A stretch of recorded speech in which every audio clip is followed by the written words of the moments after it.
시 101편은 다윗이 썼습니다. 다윗이 썼는데 1절부터 4절까지는 이 하나님의 백성 이스라엘을 다스리는 그 왕의 통치 철학이 담겨 있어요. 내가 왕이 되었으니 이렇게 이 땅을 다스리겠다. 그리고 5절부터 8절까지는 왕이 되면 신하를 선발할 수 있는 권한이 있는데 공무원들을 채용하는 그 기준에 대해서, 신하를 채용하는 기준에 대해서 기록을 하고 있습니다. 그래서 1절 말씀 보면 인자와 정의라고 하는 것은 하나님의 속성입니다. 인자와 정의는 하나님의 속성이기 때문에 그 인자라고 하는 단어는 자비, 긍휼, 하나님의 사랑인데 하나님과 이 땅에 살아가는 백성들 사이에 수직적인 관계, 그리고 정의라고 하는 것은 하나님의 말씀에 순종하며 살아가는 이 땅의 백성들을 어떻게 어떤 관계를 맺고 살아가야 할까, 백성을 대하는 수평적인 관계를 이야기를 합니다. 그래서 나는 하나님의 인자하심, 하나님의 정의로우심, 이것을 가지고 이 땅을 통치하겠다라고 선언을 합니다. 그러면서 2절에 내가 완전한 길, 완전한 마음, 이런 표현이 나오는데 길이라고 하는 것은 도리, 말씀입니다. 내가 이 땅을 통치할 때 하나님의 말씀, 율법을 가지고 이 땅을 통치하겠다는 거예요. 하나님께서 이스라엘을 가나안 땅에 들여보내 놓으시고 가나안 땅에 하나님의 말씀의 다스림을 받는 거룩한 나라가 세워지는 것을 기대하셨는데, 거룩한 나라가 세워지려면 가나안 땅에 살아가는 모든 백성들이 하나님 말씀에 순종해야 돼요. 그래서 우선 다윗은 내가 먼저, 왕이 먼저 하나님의 말씀에 순종하고 본을 보임으로 이 땅에 거룩한 나라를 세워가겠다라고 말합니다.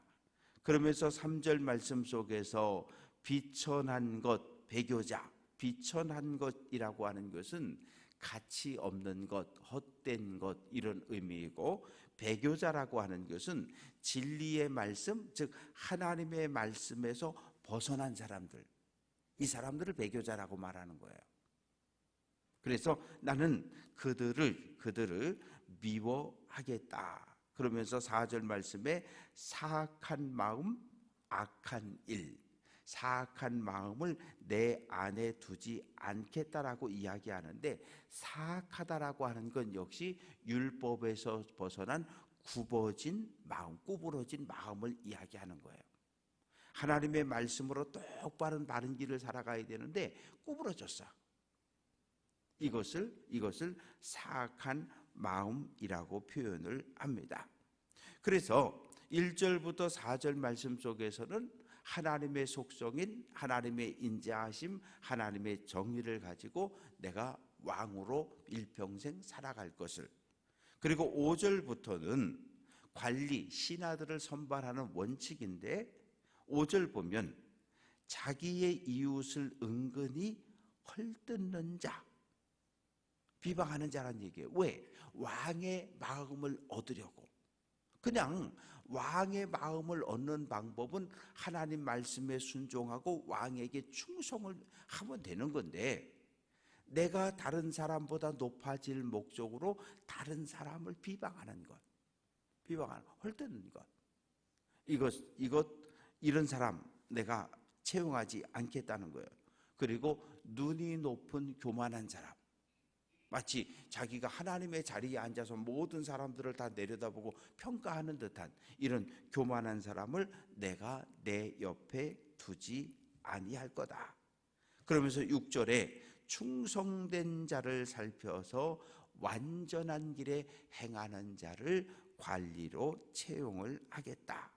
완전한 길, 또 충성된 자, 이런 표현들은 온전히 하나님의 말씀에 순종하는 마음을 가지고 하나님께서 이 땅에 세우는 눈에 보이는 하나님 왕. 왜? 당시 사람들은 왕을 이스라엘은 빼고 주변 모든 나라들은 왕은 신의 아들이라고 믿었어요. 신은 하늘에서 통치하고 왕은 이 땅에서 통치한다고 믿었어요. 왕에게 충성하는 것이 신에게 충성하는 거라고 그렇게 생각을 했었습니다. 그래서 하나님을 향한 율법을 철저하게 준수하는 이런 사람들을 관리로 임명을 할 거다. 요즘 표현으로 하면 임원을 뽑는 기준하고 똑같은 거예요. 교회 안에서 임원을 뽑는 기준이 다르지 않아요. 그리고 7절 거짓 행하는 자, 거짓말하는 자 이런 사람 내가 용납하지 않을 거고 8절 아침마다 내가 이 땅의 모든 악인을 멸망시킬 것이다. 아침마다, 왜 아침마다 할까요? 아침마다 예루살렘 성문 앞에서는 뭐가? 재판이 벌어졌거든요. 어제 설교를 통해서 압살롬은 성전 앞에 책상 갖다 놓고 송사를 하러 오는 백성들의 마음을 훔쳤다라고 이야기하는데 왜? 아침마다 성문에서 재판이 벌어졌기 때문에. 그래서 악인은 아침마다 재판을 통해서 다 심판하겠다라고 선언을 합니다. 그래서 1절부터 4절까지는 인자와 공의로 다스리는 왕이 될 거고, 그리고 철저하게 나를 도와 하나님의 거룩한 나라를 세울 신하들, 관리들은 하나님 말씀에 철저하게 순종하고 따르는 사람들, 그들을 관리로, 임원으로 사용하겠다고 말합니다. 이제 시편 102편은 바벨론의 포로로 끌려갔던 사람 가운데 한 사람이 썼다. 그래서 많은 학자들은 다니엘이다 이렇게 추측을 합니다. 바벨론의 포로로 끌려갔습니다. 여기에서 언제 포로에서 벗어날 수 있을까? 언제 벗어나서 예루살렘에 돌아갈 수 있을까? 이 바벨론 포로 생활을 탄식하며 쓴 시, 하나님의 구원 제2의 출애굽을 소망하며 쓴 시가 시편 102편입니다. 그래서 여호와여, 이 여호와여라고 시작되는 모든 시편은 비탄시예요. 왜? 내가 지금 고난과 괴로움 속에 처해 있기 때문에 여호와여 나를 구원해 달라고, 내 기도를 들어달라고 이렇게 부르짖습니다. 내 기도를 들어주시고 나의 부르짖음이 하나님께 상달되게 하소서. 그러면서 2절에서 괴로운 날, 이 괴로운 날이라고 하는 건 지금 포로로 잡혀와 살아가고 있는 이 모든 날들을 이야기를 합니다. 그래서 주의 귀를 내게 기울이사 내가 부르짖는 날에 내게 응답해달라는 거예요. 하나님, 내가 지금 여기서 이 고통과 괴로움 중에서 부르짖으니 하늘에서 듣고 이 땅에 응답을 해달라는 거예요. 그러면서 지금 내 마음이 어떤지 아시냐고. 내 날이 연기같이 소멸하며, 연기는 풀풀풀풀 일어나다가 바람이 샥 불면 전부 사라져 버리잖아요. 그리고 내 뼈는 뭐처럼? 수처럼 뜨거운 숯불에 타버린 뼈처럼 그렇게 다 버렸다는 거예요. 그래서 음식을 먹어도 맛이 없고 내 마음은 풀같이 시들시들 말라버렸고, 5절 말씀, 나의 탄식으로 인해서 뼈가, 살이 뼈에 붙었다. 피골이 상접하다 그러잖아요. 살이 쭉 빠지고 뼈에 그저 가죽만 남아있는, 왜? 마음이 너무 고통스럽고 괴롭고 아프기 때문에. 그러면서 나는 광야의 올빼미, 황폐한 곳의 부엉이. 올빼미와 부엉이는 그 레위기 11장 17절을 보면 둘 다 부정한 짐승들이에요. 외로움을 표시하고 고독을 표시하는 그런 새들입니다. 그리고 7절 말씀에 보면 지붕 위에 외로운 참새. 참새가 그런다 그러네요. 이 암수가 살다가 짝이 하나 죽으면 한동안 그 지붕 위에 앉아서 혼자 그렇게 운대요. 이 참새가 그렇다 그럽니다. 그래서 이 슬픔을 표현을 하고요. 그래서 8절 말씀 보면 내 원수들이 나를 포로로 잡아온 바벨론 사람들이 나를 비방하고 나를 대항하여 미칠 듯이 날뛰는 자들이 나를 가리켜 맹세한다. 이 표현은 뭐냐 하면 비방한다는 말은 조롱하고 비웃는다는 말이에요. 바벨론 사람들이 포로로 잡혀와 고통받는 나를 가리켜 맹세한다는 거예요. 뭐라고? 에이 그 저놈의 새끼들, 자기들이 믿는 하나님께 버림받았다고. 우리 마르독신이 그 이스라엘의 하나님보다 더 힘이 세가지고 우리 마르독신이 이 이스라엘 사람들이 믿는 그 하나님을 물리쳐가지고 저놈들을 다 지금 포로로 끌고 왔다고. 에이 그 저런 너네도 이제 하나님 버리고 마르독을 믿어, 마르독을 믿어, 마르독이 최고야 이러면서 조롱하고 비방한다는 거예요. 그래서 어떻습니까? 나는 죄를 양식같이 먹으며 눈물 섞인 물을 마셨다. 이 포로로 끌려왔을 때 그 상실감, 하나님께 버림받았다, 하나님과 관계가 끊어졌다, 다시는 예루살렘에 돌아가서 하나님을 예배할 수 없다는 이런 탄식이 담겨 있습니다. 그런데 이 모든 것은 10절 하나님의 분노와 진노 때문이라는 거예요. 하나님이 내가 죄를 지어서 그 죄값으로 나를 벌쩍 들어서 어디에 바벨론에 던져버렸다는 거예요. 그래서 우리가 하나님의 심판을 받고 바벨론의 포로로 끌려와 있다. 그래서 내 날이, 내 생명이 기울어지는 그림자 같고 풀에 시들어짐 같이 죽어가고 있음을 탄식을 합니다. 그러나 이제 12절부터 22절까지 말씀 속에서 희망을 노래하는 거예요. 소망을 노래하는 거예요. 그건 뭐냐 하면 하나님은 영원하다는 거예요. 12절 여호와여 주는 영원히 계시고, 하나님은 영원한 분이시고 하나님 지금 일어나셔서 시온을, 예루살렘을 긍휼히 여기실 때인데 지금이 바로 은혜를 베푸실 때라는 거예요. 그러니까 다니엘이 포로로 끌려와서 몇 년이 지났는지는 몰라요. 모르는데 지금이 하나님께서 은혜를 베푸실 때라는 거예요. 왜? 70년이 지나면, 바벨론 생활 70년이 지나면 다시 예루살렘으로 돌아올 것을 이사야 선지자의 예언을 통해, 예레미야의 예언을 통해서 하나님이 약속을 하셨거든요. 70년이 가까웠다는 이야기예요.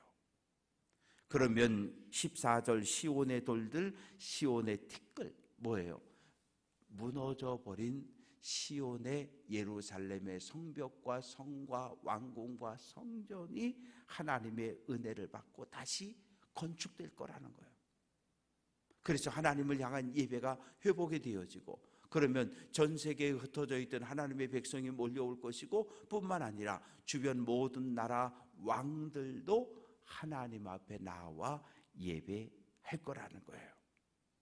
그러면서 16절 하나님께서 시온을 건설하고 하나님의 영광을 나타내셨다.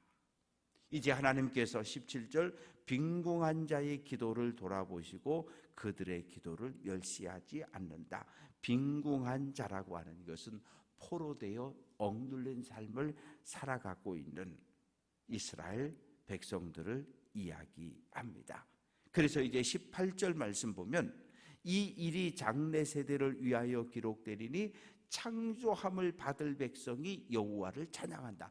창조함을 받을 백성이란 바벨론 포로에서 해방돼서 예루살렘에 돌아가 성전을 건축하고 하나님을 예배할 제2의 출애굽 이스라엘 백성들을 이야기합니다.